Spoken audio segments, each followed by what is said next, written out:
Hey everyone, I'm Ultima456, you're the Ultimates, and welcome to episode 126 of Let's Platinum and 100% Nioh 2 Remastered. Let's go straight into the Buddha's Palm. One of my companions, Yusui no Sademitsu, is a man of faith. After hearing that yokai had appeared in the temple housing the great Buddha statue, he headed there on the double. However, faith alone is not enough. It seems he is in need of some extra manpower. I imagine this will prove little trouble for you, so lend him a hand, would you? Alright, and we have to get 6 Kodamas here. The enormous great Buddha statue at Todaiji Temple in Yamato province was made in the hopes of being granted Buddha's mercy. Why is Buddha spelt different on Buddha's mercy than Buddha statue? Interesting. Amidst the regular earthquakes, pestilence, and famine that drove society to ruin, the Buddha, with an expression so full of tranquility, offered salvation to the people from their grief and suffering. The temple once flourished due to the many donations it received from visitors, but when the capital was moved to Hienkyo, the number of visitors began to dwindle, and the temple became home to yokai. The temple was lost to fire on multiple occasions during times of war, and was once set ablaze by the warlord, Matsunaga Hisahide. I think it's the tea utensil dude. Alright, here we are. What month? Tell me what month. No, I have no idea. Alright, so I still got my Kodamas sensor on. Let's talk to this dude.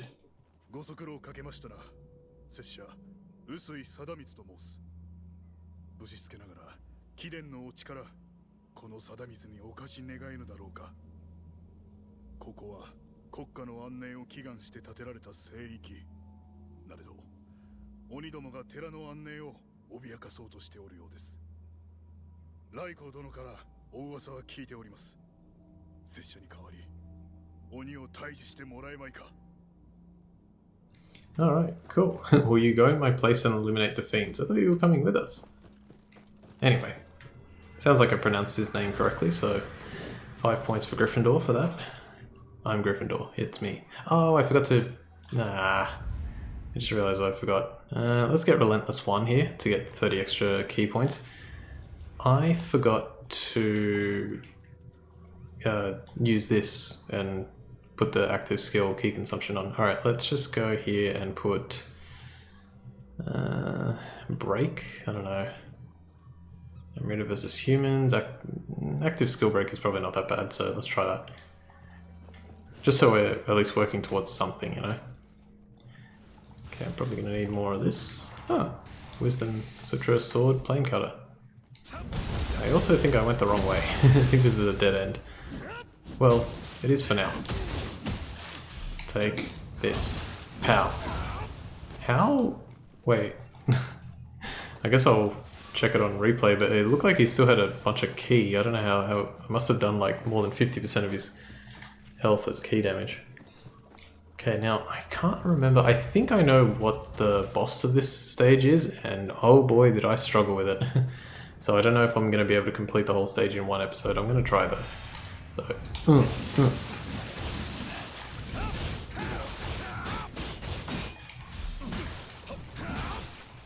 ran out of ki. My builds will get better as time goes on. It's not bad for now, but it will get better. Like the ki consumption is going to go down and all that good stuff. It would have gone down now if I could have remembered. Okay. I think part of the reason is I'm a little... I don't know how to explain it, but because I took a little bit of a break now, I'm on like all cylinders are firing, and it's like let's just get this, let's get it done and go through. And I spent hours practicing how to use this weapon, and it's paid off. So let's take advantage of that while I can. And I'm sort of forgetting that, hey, the menus of this game are important as well. But we'll be okay. We'll be okay. The only thing I don't think I'll die to any enemy in this mission, but the boss can be really tricky. Another thing I guess I should talk about is like just recently. So today's the 3rd of February. So the PlayStation State of Play happened recently. What happened to my ki? Holy crap! It like disappeared when I used that move. Anyway, yeah, the PlayStation January, was it January 31st? I think it was, or 1st of February, whatever it was. it happened, and they showed off, you know, a bunch of different things, and one of them was Rise of the Ronin, which is made by Team Ninja, which also makes this game. Damn it, timed it wrong. What has he got? Mouth. I'm gonna die if I don't heal. And he's got that one. Can't do anything about that one. Ah! Oh, I actually couldn't remember what it looked like when you came out of that. Ah! Badly timed, badly timed. Okay, so he's gonna attack. Pow, pow. Oh no, okay. That's actually really bad. I'm gonna try like this. Okay. Did I actually... Oh. Wait, wait. Oh, please don't. Please don't. No, there's too many enemies. Alright, well we can get this. Do it. Damn, that was a lot of Emrita. It didn't work. Please. Wait. Oh, interesting. I think I just noticed something. Hang on a sec. Thank you. Okay, so I already got his thing out, so that's fine. Like this. That might have actually hit the eyes in the mid-stance thing, I'm not sure. I think when you transform, when you yokai shift, you have like your own little anima bar, and that's separate from your non-yokai shift form. And then when you un-yokai shift, it doesn't stay. I think. I don't know, I have to now pay attention. Alright, these are some gongs that you can smack, and they sort of... I think they're supposed to remove ki from the enemies around you, but because I went for the Dark Realms leader straight away, it's not going to do much. I do have to be careful here, so... And I can't remember if there's a trophy associated with it. I don't think there is. I thought that there was. There's a trophy, I think it's for something else though, in this stage in particular. But we'll figure it out. That's absolutely not what I wanted to do. Beautiful. Can you get him? Yeah. Pow! Get him. Oh. Oh, don't do it. Oh, you jerk. He actually did a little bit of a seppuku there. I guess a full seppuku. A little bit of a seppuku would be rather strange. Take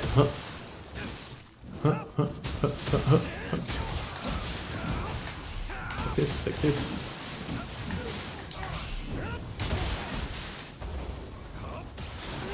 If the boss of this stage is the one I'm thinking of, I almost wish that I had recorded my attempt where I won, because the degree to how well I had to play in order to actually defeat him was obscene, and when I did manage it, I was like, oh man, that was the best battle.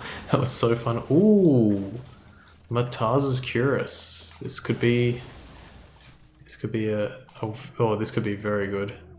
Because if I get this, I don't care about triple threat damage, but I can change.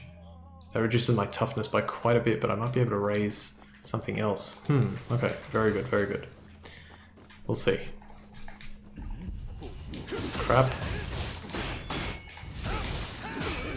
Thank you. Kill? No, not kill. Get out of there, get out of there, get out of there. I'm so lucky. You guys are going to love the end of this DLC, by the way. The developers put in a little special surprise. And boy, is it fun. Alright, so when you see these, you can shade eyes, which is from the original game, or from the first Nioh, that is. Where you were able to shade eyes. I'm not... Maybe I did ask this question in the first playthrough, or in Nioh 1's playthrough. What do they mean by that? Is it like when you... Like when someone dies and you cover their eyes? You know, like they die with their eyes open, and then you cover their eyes or something like that. I don't know. Maybe not. Probably not. That's the only thing I can think of, though. We're out of Lockbringer. Oh, that's okay. So we're gonna get... Oh, yes! Swallowtail Curus. And it's a +1, and it doesn't have a thing on it. Oh, excellent. Wait. Before I do anything else. That one... Lock. Cool. I know... It's funny, actually getting the smithing text for the Swallowtail Curus is not that difficult. All I would need to do is go to New Game Plus, complete the first mission of the second region, and then it opens up the third region, and then you can complete a mission in there, and that'll give you the Swallowtail, what's it called? Smithing text. It's not a random drop, it's a guaranteed drop. But still getting it randomly like that is pretty nice. Swallowtail is a really good set for luck. So I think there's a better one, but I can't remember what it is, and I think it requires you to beat the other DLC, like the final one. Alright, well, we're doing pretty well. I cannot remember how far into this stage we are. I'd say 50% something, and we're just a little over 50% of the time that I have allotted for this, so maybe if I keep going as quickly as I'm going. Whee! Now I know what you're thinking. Hey, that screen looked interesting. Didn't we see one before? Yes, we did. It's over here, and you can open it from this side. Kick. Ah, his key almost ran out. Now it did. Bang. Yeah, the most difficult thing about using the fist weapons is just learning all the abilities, just trying to keep it in your head. It's like, okay, this is what this does, this is what this does. And to be honest, I haven't even got all of them. Remember that there were specific ones that I chose. I'm like, nope, I'm not going to use that ability because it's slow and it doesn't make sense with this build. And I'm running out of key very often, but don't worry about that. In fact, since I'm complaining about it, let's go get some more. Yoink, Relentless 2.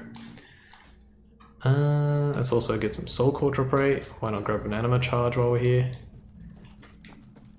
Go up here. Who is making that sound? Yeah, give me you. Oh, it's you, okay.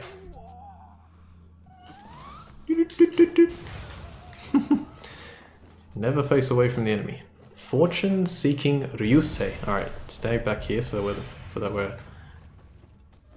Did you just dung my Scampus? That's what he's supposed to do to you. You're gone. I thought so. He has I think he's got Ryunosuke's helmet, the horn turban helmet. Haha, made you... I get to punch the entire audience. If you have watched Malcolm in the Middle, you know what I'm talking about. If you haven't, just type in Malcolm in the Middle circle game into YouTube and there's a bit of a clip on it. Actually, that brings me into my next interesting topic, which I've discussed before, but it's so, well, not risky to discuss, but it is related to something, and I'm like, I don't know if I want to do that eventually, but we'll see. So the circle game supposedly originated on Malcolm in the Middle, but if you're like me, I learnt about that game in high school. It was just something that, you know, kids knew. Now obviously, if I didn't watch Malcolm in the Middle in high school. Actually, before I drop down there, let me see if there's a shortcut that I can create, because I really don't want to run all that way back up. Yeah, so when I was in school, that circle game came up. I think it was in high school only, I don't think it was in primary school. But now I didn't watch Malcolm in the Middle. However, after school, when I went to different places, other people knew that, hey, another Swallowtail Curus. Like other, well, I guess they're adults, but they're all once children, spoilers. Except for the, why is this one not working? Did I hit it before? Oh, there we go. Except for Miss Trunchbull from Matilda. Apparently she never was a child. And then she became principal. Hilarious. What is going on? Why can't I perform combos that look nice anymore? Anyway. And so, yeah, other students knew about it. So in my head, and there are a million other examples of this, by the way, but this is the one I chose to... this is the hill I chose to die on, so to speak. That is not the right thing, I just wanted to say that. Anyway, where am I going here? Let me figure this out quickly. I've got to get that. Did I run up here? Yeah. Okay, I know where I am. So I got to go back. But other students knew it, and it happens with so many different things. Like, how do kids from other schools know these little things? Like, how do they... Everyone learns this and everyone learns that and all that. And there's a book by a guy called Rupert Sheldrake who believed that something known as the morphogenetic field existed. And the morphogenetic field is essentially this idea that... And I'm going to butcher this, but this is kind of like my interpretation. Let me figure out which way I got to go. Back this way. He did some tests with mice, because of course he did, where he got mice to travel a maze in, I think it was in England. So put mice in a maze in England and timed how long it took the mice to do the maze. Then he did the same thing but in America. So basically all the way on the other side of the world, depending on exactly where in America and where in England. And he just decided, he was like, okay, I think he did the one in England first, and then he did the one in America, or the other way, whatever the correct one is, right? He did one first and one second. And then obviously when he recorded the times, the mice got different times. And he said, and he found that the mice in the area, or like in the country that he did it the second time, did better.